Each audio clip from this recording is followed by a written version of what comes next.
আসসালামু আলাইকুম। সবাইকে স্বাগত জানাচ্ছি জাস্টিস এডিশনে। শুরুতেই আজকের একটি গুরুত্বপূর্ণ ও তাৎপর্যপূর্ণ খবর জানিয়ে রাখছি। ব্যান্ডউইথ ট্রানজিট সুবিধা নিয়ে ভারতের করা আবেদন প্রত্যাখ্যান করেছে বাংলাদেশ। চলুন বিস্তারিত জেনে নেওয়া যাক। আঞ্চলিক উত্তেজনা ও কৌশলগত বিবেচনার প্রেক্ষাপটে ভারতকে দেওয়া একটি গুরুত্বপূর্ণ প্রস্তাব থেকে সরে এসেছে বাংলাদেশ।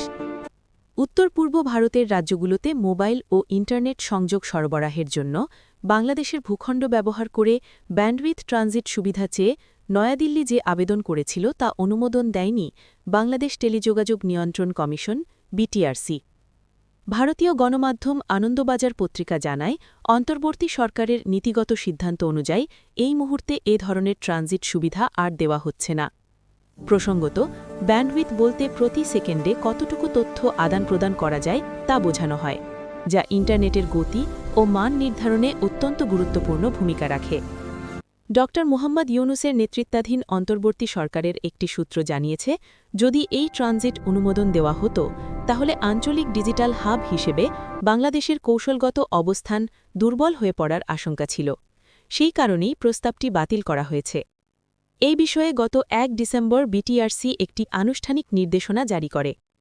উল্লেখযোগ্য বিষয় হল, শেখ হাসিনার নেতৃত্বাধীন আওয়ামী লীগ সরকারের সময় বাংলাদেশের সামিট কমিউনিকেশনস ও ফাইবার অ্যাট হোম ভারতের টেলিকম কোম্পানি এয়ারটেল লিমিটেডের সঙ্গে যৌথভাবে আখাউড়া সীমান্ত হয়ে সিঙ্গাপুর পর্যন্ত ব্যান্ডউইথ ট্রানজিট সংযোগ স্থাপনের আবেদন করেছিল। সে সময় এই প্রস্তাবে প্রাথমিক সম্মতিও দেওয়া হয়েছিল। পরিকল্পনা অনুযায়ী আখাউড়া সীমান্ত এলাকায় একটি স্থলভিত্তিক ইন্টারনেট সার্কিট স্থাপনের কথাও ছিল।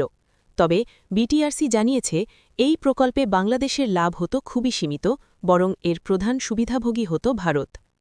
আরও অভিযোগ করা হয়েছে, এই উদ্যোগে যুক্ত প্রতিষ্ঠানগুলোর সঙ্গে তৎকালীন ক্ষমতাসীন আওয়ামী লীগের ঘনিষ্ঠতার বিষয়টিও আলোচনায় ছিল।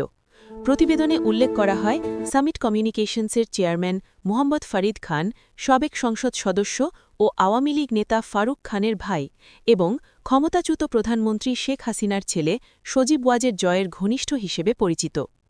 এই ছিল আজকের গুরুত্বপূর্ণ খবর।